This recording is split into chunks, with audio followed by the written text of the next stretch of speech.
So hey guys, welcome to another video.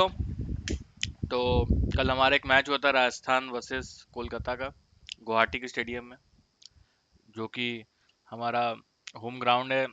जो भाई currently captain साहब है हमारे, रियान पराग, राजस्थान से उनका।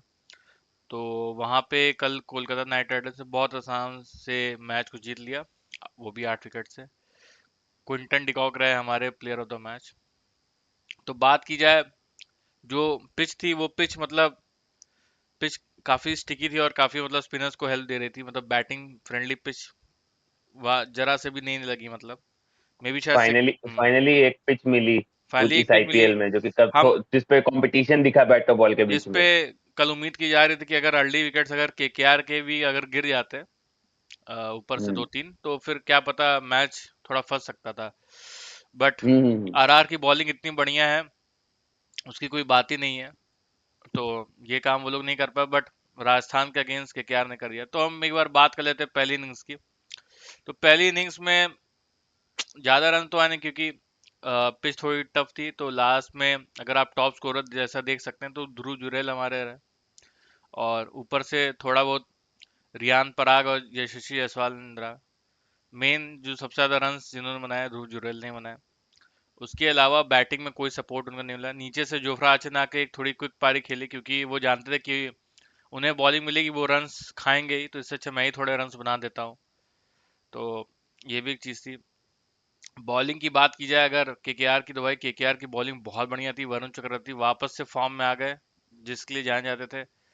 अर्ली 2 विकेट्स लिए उन्होंने, उनकी इकोनॉमी कम थी। प्लस उसके बाद मोइन अली कल खेले थे आपके नारायण की जगह, तो उन्होंने उनका रिप्लेसमेंट भी अच्छा किया। बॉलिंग से तो किया ही, बैटिंग का नहीं पता, पर बॉलिंग से बढ़िया किया। तो ये मेजर हाईलाइट थे फर्स्ट इनिंग के। गोकू, आप कुछ बताना चाहेंगे और एक्स्ट्रा इसमें कुछ? हाँ, मैं इसमें एक चीज ये बताना चाहूँ, मतलब बोलना चाहूँ कि राजस्थान की बैटिंग के बारे में तो हम बात करने को ज्यादा कुछ है ही नहीं। हम्म। ठीक, क्योंकि ध्रुव जुरैल ने बस एक बाद में आके थोड़ा ट्राई किया, जोफ्रा आर्चर ने खेल दिया लास्ट में एक क्विक आखिरी ओवर में, थोड़ा सा उनका आखिरी सेकंड लास्ट ओवर में थोड़ा उनका क्विक पारी थी। तो वो एक 150 तक इन राजस्थान की टीम पहुंच गई। ठीक, उसकी वजह से। वरना स्टार्टिंग में यशस्वी खेल रहे थे, रियन पराग खेल रहे थे, गलत टाइम पे इनके विकेट्स गिरे। ठीक, और मैं केकेआर की बॉलिंग का बात करूंगा कि मतलब एज अ कैप्टन रहाणे की भी स्ट्रेटेजीज बहुत अच्छी थी। ठीक, हम्म। और भले पिच में मदद थी, बट वरुण चक्रवर्ती और मोइन अली ने जिस तरह से बॉलिंग की, ठीक, उन्होंने एकदम फंदा कस दिया जिसको बोलते हैं। ठीक, कि राजस्थान उस फंदे से निकल ही नहीं पाई। ठीक, स्पेशली मिडिल ओवर्स में जब वो एक लगातार 2-3 विकेट्स गिर गए। हम्म। उसमें रियान पराग, संजू सैमसन, नीतीश राणा, वनिंदु असरंगा ने लगातार जो 3-4 विकेट्स गिरे, वो जब फंदा कसा था उससे कभी राजस्थान बाहर ही नहीं निकल पाए। और बाकी फास्ट बॉलर्स ने भी अच्छा कॉम्प्लीमेंट किया। वैभव अरोड़ा, हर्षित राणा ने भी 2-2 विकेट्स लिए। तो स्पेंसर जॉनसन थोड़े से महंगे थे, लेकिन उन्होंने भी एक विकेट लिया। ठीक, हम्म। तो ओवरऑल पूरा कंप्लीट बॉलिंग परफॉर्मेंस था केकेआर की तरफ से। और आप ये समझ लीजिए कि रसल की बॉलिंग की जरूरत ही नहीं पड़ी ये इन कल रसल के आए मैच नहीं, बॉलिंग ही में। करने नहीं आए। रसल रसल दिखे ही नहीं, ना बैटिंग करते ना हाँ, बॉलिंग करते, बस फील्डिंग। तो अब तो बात कर लेते हाँ। सेकंड इनिंग्स की, जो केकेआर ने बैटिंग की और राजस्थान ने बॉलिंग की। तो इसमें भी बात करने को ज्यादा कुछ है नहीं। हम्म, एक स्लो स्टार्ट लिया था केकेआर ने, but hmm, I think Quinton last तक खेलते रह गए, और हाँ, बढ़िया खेले। और एक टाइम था उनका सेंचुरी भी बन सकता था, अगर वो स्ट्रेटेजिकली कैलकुलेटेड, अगर वो अपने हिट्स लगाते चौके छक्के। बट ऐसा नहीं है, टीम गेम है। तो भाई खत्म किया मामला, 97 पे नॉट आउट रहे। 97 का कुछ जुड़ा हुआ है केकेआर से, रिलेशन ही है कुछ ऐसा। हाँ, और आराम से एकदम 8 विकेट से जीत गए। बॉलिंग तो हम जैसा पहले भी बोल चुके हैं भाई, पूरी जो राजस्थान की जो बॉलिंग है वो खोखली है। आप देखो, राजस्थान की बॉलिंग हम्म, पूरी खोखली है। बस मुझे संदीप शर्मा से एक लगता है कि हाँ भाई, बस यही एक बॉलर है जो बचे हैं वहां पे जो कर सकते हैं, बाकी नहीं है, बाकी कोई हम्म। नहीं है। बाकी आप अगर जोफ्रा आर्चर, तो भाई जोफ्रा आर्चर तो बहुत ही बुरा बाई है। आप ट्रेंट बोल के रिप्लेसमेंट कैसे उनको लेकर आए थे, तो ये बहुत बहुत बुरा बाई है जोफ्रा आर्चर। हालांकि हालांकि कल के मैच में जोफ्रा आर्चर ने पावर प्ले में 2 ओवर डाले थे, अच्छे ओवर डाले थे। बहुत रन नहीं दिया था, और मोइन अली को परेशान किया पहले ओवर में, तो उन्होंने मोइन अली को बहुत ज्यादा परेशान किया था जोफ्रा आर्चर ने। लेकिन बाद में जब एक बार रन का बांध टूट गया, तो वो भी मार खा गए लास्ट में क्विंटन डिकॉक द्वारा। तो आप ये कंटिन्यू था। कर सकते हैं गोकू। आई थिंक हाँ ज्यादा हाँ कुछ हाँ, तो बात करने को तो है नहीं इसमें। ज्यादा कुछ है नहीं। ठीक, बस इस पे यही मैं बोलूंगा कि अब राजस्थान की स्ट्रेटेजी मुझे ये समझ में नहीं आई एकदम। ठीक, उन्होंने वो केवल 6 बैट्समैन के साथ उतरे फर्स्ट इनिंग्स में। ठीक, 6 बैट्समैन, एक वनिंदु हसरंगा है ना, एक ऑलराउंडर, और उनको इम्पैक्ट प्लेयर फर्स्ट इनिंग्स में ही यूज करना पड़ेगा शुभम दुबे को, जब धड़ धड़ धड़ धड़ विकेट गिरने लग गए। हाँ, ठीक। उनके पास कोई ऑप्शन अब नहीं था ना, हाँ, आपको बैटिंग को लंबा करना था। मैंने मुझे मुझे ऐसा लग रहा था कि ये स्ट्रेटेजिक ब्लंडर था कि आप फर्स्ट इनिंग्स में आप एक बैट्समैन रख देते, उनके जगह पे आप एक और स्पिनर ले आ सकते थे as an impact player second innings में। ठीक, हम्म। बट ठीक है, उनके विकेट गिर गए और वो वही इम्पैक्ट प्लेयर यूज कर दिए। 150 तक पहुंचे। ठीक, 150 लगने लायक स्कोर था इस पिच पे। ठीक है, और स्टार्टिंग में मोइन अली बहुत फंसे हुए थे। मैं बताऊं, मोइन अली ने पूरे पावर प्ले में भर बैटिंग की है, 2 ओवर बैटिंग की, 12 बॉल, केवल 5 रन बनाया। ठीक, वो क्विंटन डिकॉक थे जिन्होंने पावर प्ले में थोड़ा सा मोर्चा संभाला था, तो केकेआर की टीम 36 40 रन तक आई थिंक पहुंच गई थी पावर प्ले के एंड तक, 40 रन के आसपास। भले स्लो स्टार्ट था पावर प्ले में, बट ठीक है, इस पिच पे आपको विकेट्स इन हैंड ही चाहिए थे। ठीक, और उसके बाद जब एक बार वो आउट हुए तो उनकी एक छोटी पार्टनरशिप रहाणे के साथ हुई।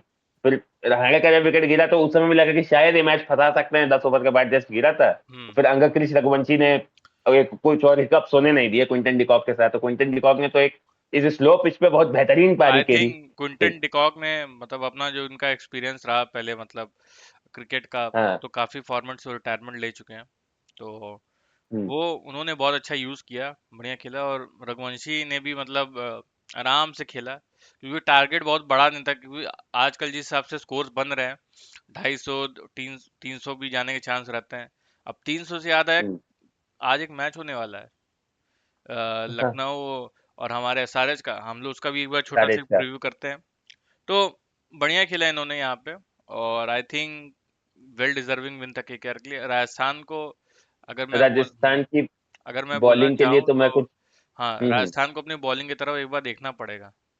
और आई थिंक काफी राजस्थान वीक के कैप्टनसी भी हो रही साथ। है। आई थिंक काफी हाँ, वीक कैप्टनसी भी हो रही है रियान पराग के साइड से। उसको भी हमें देखना बहुत। पड़ेगा, क्योंकि संजू इसमें मैं सैमसन नहीं करते थे एक ऐसा। हाँ, एक बात और मैं आपके पॉइंट में ऐड करना चाहूंगा कि राजस्थान की बॉलिंग, राजस्थान ने 3 स्पिनर्स क्या, ऋतिक राणा को इंक्लूडिंग 4 स्पिनर से बॉलिंग करा दी थी। ठीक, और पिच में बॉल फंस रही थी, थोड़ा ड्यू आया था, बट स्टिल आपके पास अब बॉल चेंज करने का ऑप्शन है, चेंज करवा के बॉल फंस रही थी। अब उस पे भी रियान पराग ने अच्छी बॉलिंग की थी सरप्राइजिंगली। ठीक, रियान पराग आके वो एक, उन्होंने ठीक ठाक अच्छी बॉलिंग की थी, विकेट भले ना उन्हें मिला, बट उनके जो ये श्रीलंकन स्पिनर्स के भाई थे, महेश तीक्षणा, स्पेशली वनिंदु हथरंगा, ठीक, ये बहुत रन खाए। हसरंगा ने भले एक विकेट लिया, लेकिन बहुत रन खाया हसरंगा। आपको ये इस बॉलिंग पे आपको देखना पड़ेगा कि आप क्या कर सकते हैं। प्रॉब्लम ये है कि आपके पास उस हिसाब से बैकअप्स भी नहीं है। ठीक, मुझे लगा कि अगर ये फर्स्ट इनिंग्स में इम्पैक्ट प्लेयर स्ट्रेटेजिक ब्लंडर नहीं करते तो कुमार कार्तिकेय को ले आ सकते थे, एक और स्पिनर आ जाता तो सेकंड इनिंग्स में। अब आई थिंक, बट अब इससे आगे बढ़ते हुए हम लोग को एक बार हाँ। आज जो मैच होने वाला है, क्यों ये खास इतना, इसके पीछे एक हम्म। रीजन देते हैं। क्योंकि ये मैच हो रहा है पहली बात तो हैदराबाद में, हैदराबाद की हाँ, पाटा पिच पे। सनराइजर्स हैदराबाद अगर पहले बैटिंग करती है, तो आई थिंक यही मैच पॉसिबल है जहां पे 300 रन बन सकता है हैदराबाद का। उसके पीछे एक रीजन है, क्योंकि आपकी जो लखनऊ की जो बॉलिंग है ना, वो उतनी स्ट्रांग नहीं है। क्योंकि जो जो भी इनके जो सो कॉल्ड मेन बॉलर्स थे, वो सारे एनसीए में भरे हुए हैं लाइन से। कोई नहीं है वहां पे जिन्होंने, आवेश खान शायद वापस आ जाएंगे ठीक शायद है, इस मैच के पर लिए। मुझे तब भी हाँ। नहीं लगता कि इनकी जो बॉलिंग यूनिट है वो वहां से स्ट्रांग कुछ हो जाएगी। क्योंकि हम्म। अब राजस्थान का क्या हाल हुआ था हैदराबाद में, वो तो सब जानते ही हैं। तो हम्म। मुझे लगता है कि भाई, अगर आज के मैच में 300 रन अगर नहीं बनते, तो फिर मुझे लगने लगता मे बी शायद किसी और टीम के बने या ना बने, पता नहीं। पर आज बहुत हाई चांसेस है 300 होने के। आपका बताइए गोकू, क्या है? मुझे ऐसा लग रहा है कि ये जो एसआरएच की राक्षस भांति बैटिंग है, ठीक, तो वो आड़े हाथों लेना चाहेगी लखनऊ की बॉलिंग को। हम्म। ठीक, जैसा आपने बोला। और 300 रन का तो मैं नहीं प्रिडिक्ट करूंगा या बोलूंगा, बट ठीक है। लखनऊ के लिए एक अच्छी बात यह है कि आवेश खान शायद एनसीए से वापस आ गए हैं, तो वो खेल लेंगे स्ट्रेट अवे प्लेइंग 11 में। एक उनका मेन बॉलर वापस आ गया, गुड थिंग फॉर लखनऊ। बाकी आप अगर देखें तो ये, अगर एसआरएच की बैटिंग मदन मार सकती है, तो लखनऊ की बैटिंग भी स्ट्रांग है। ठीक है, एसआरएच की bowling is better than Lucknow bowling, but Lucknow की बैटिंग भी स्ट्रांग है, तो एक हाई स्कोरिंग मैच देखने को मिलेगा। मे बी, देखते हैं। तो ठीक है guys, that's it for today. आपको शायद ये वीडियो पसंद आए तो लाइक शेयर एंड सब्सक्राइब भी कर देगा, ऐसे ही हमारे चैनल को फॉलो करते रहे। Thank you, bye bye. Team pavilion panchayat out.